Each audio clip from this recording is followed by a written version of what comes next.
Now you've discovered which you are in a relationship, a turtle or a hailstormer, a minimiser or a maximiser. So it's time to learn some best practices that I use as a therapist to teach couples how best to communicate with their partner. If you're a turtle and your hailstormer is in full fury, pounding you with their golf ball size hail of questions, demands, accusations, you'll need to know what to do that will soothe their storm clouds away. So here's how to tame the hailstormer. Try leaving them with a token of appreciation. Maybe a little gesture of appreciation that lets them know you're thinking about them and you're not withdrawing.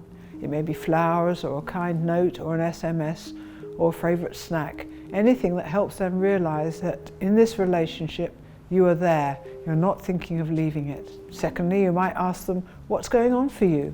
And when they tell you, listen and repeat it back to them. That is called mirroring, so that they know you are really listening. Third thing you might do is ask them, is there anything I can do for you? More than anything, actually, this will help the hailstormer know that you've got their back. This is something that means everything to the hailstormer. It means that you do have to follow through and do whatever it is they've said that you can do for them. Otherwise you can expect to get that hail even more stronger and even more painful. So now let's look at some techniques to coax the turtle out. If you're a hailstormer and your turtle is firmly stuck in their shell and you feel like you're having a relationship with a brick wall or cotton wool, here are 3 things that you can do. 1, ask them what they need right now. Don't get upset if they aren't sure. Just ask the question and then focus on being someone that your partner feels safe in confiding in. Become more curious about why your turtle has a hard shell. Whatever they tell you, be careful not to scorn or scoff, and be sure to take them seriously. These are baby steps. 2, don't do anything. This is the simplest and generally the most effective option, but often it's the hardest for a hailstormer. As a hailstormer, you have to back off. If you can give your turtle a bit of space, they might just peek out of their shell, and then you won't feel like you're in it alone anymore. So the third thing you might do is write a short note or SMS of sincere praise and leave it somewhere for them to find.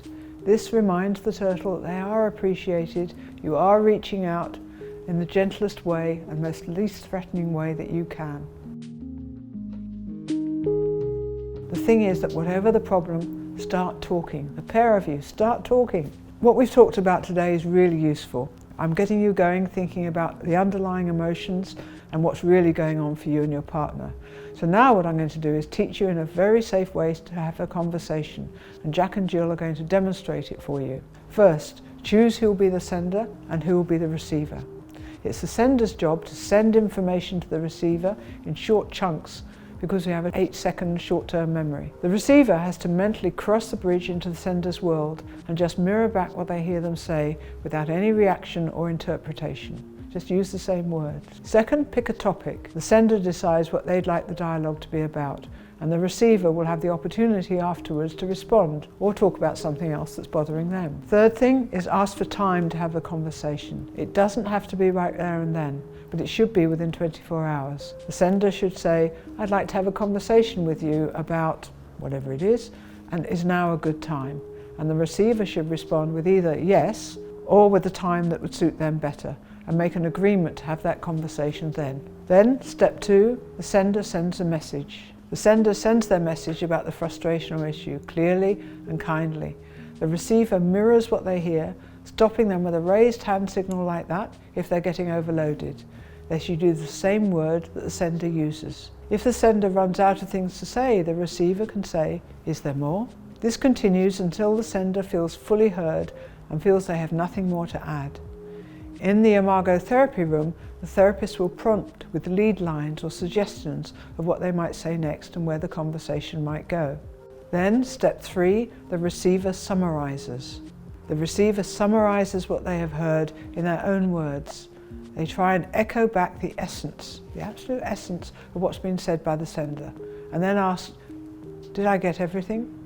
Is that a good summary? If they've missed something important, the sender can add it, and again the receiver mirrors it. Step 4 is the receiver validates. The receiver validates what they've heard the sender say by saying, what makes sense to me in what you said is. They don't have to be in agreement, they just have to say what might make sense for them.